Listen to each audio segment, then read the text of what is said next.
Here are 15 of the most heartbreaking deaths in Demon Slayer that will leave you in tears, so get your tissues ready. The Kamado family had one of the strongest bonds in the anime, but a certain wandering stranger completely tore it apart. Their loss was truly devastating, especially for the younger Kamado siblings who perished at such a young age. Just imagining what Tanjiro had to witness makes my stomach turn. We only see the Kamado family through flashbacks and memories, but one thing remains clear throughout the series: they all deeply loved and cared for one another. That's why their tragic deaths became the very reason Tanjiro dedicated his entire life to taking down Muzan and ending his reign by becoming a demon slayer. Mochiro's passing broke me. He was such a well-crafted character. Mochiro had a twin brother who tragically lost his life in a sudden demon attack when they were just 10 years old. Their mother caught a cold that worsened into bronchitis and ultimately claimed her life. Their father, in a desperate attempt to gather medicinal herbs during a storm, fell off a cliff to his death. His painful backstory truly shaped who he became. After becoming a Hashira, he became numb to all the suffering he had endured, to the point where he felt absolutely nothing. But as seen in the latest season, Mochiro started to regain his humanity after unlocking his true potential. Sadly, he didn't have much time to enjoy this transformation, as he had already entered the final battle. Still, his death played a crucial role in defeating Upper Moon 1 alongside his fellow Hashira. The most heartbreaking truth: he was just a child, and in the end, his body was never recovered from the rubble, meaning he didn't even receive a proper burial. Another emotionally devastating loss was that of Genya Shinazugawa. Many initially misunderstood his character, but after the Swordsmith Village arc, he became far more likable as his tragic past came to light, especially his complex relationship with his brother, the Wind Hashira, Sanemi. Their bond made Genya's struggles feel even more painful. Despite not possessing breathing techniques, Genya fought with everything he had to help defeat Kokushibo. Unfortunately, that very limitation became the reason his death was even more agonizing. When Genya died, his body turned to ashes right in front of Sanemi's eyes.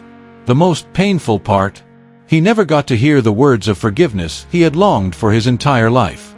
Not going to lie, their brotherly bond had me in tears, and I know I'll cry all over again when this scene gets animated. Next up are Fortunately, as Gyomii took his final breaths, the children who once falsely accused him of wrongdoing appeared to apologize. Seeing him smile in that moment, showing he held no grudges, made his passing even more painful. In Mugen Train, as heartbreaking as Rengoku's death was, it's hard to hate a well-written character like Akaza. Upper Moon 3 had a tragic human past. Hakuji lived in the slums of Edo as a thief, desperately trying to save his sick father. After training under Keizo and falling in love with his fiancée Koyuki, his world shattered when their enemies poisoned their water, killing them both. Overcome with grief, he went on a rampage, slaughtering 67 people.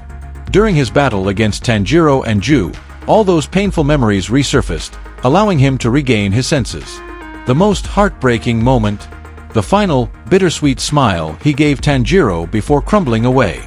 I won't lie, watching Akaza break down in his fiancée's arms had me in tears. Now that's the power of true love. Next up is the clickbait death of Kaguya Obuyashiki. His hatred for Muzan ran so deep that he set up a suicidal trap to take him down. He went so far as to blow up himself and his entire family, including his innocent daughters. The most tragic part wasn't just his death, it was the Hashira who had to carry on their mission after witnessing such a horrifying sacrifice. But thanks to his plan, they were given a once-in-a-lifetime chance to strike Muzan down. Speaking of sacrifices, we can't forget Lee Tamayo. She played a crucial role in ending Muzan's reign. Her past was tragic.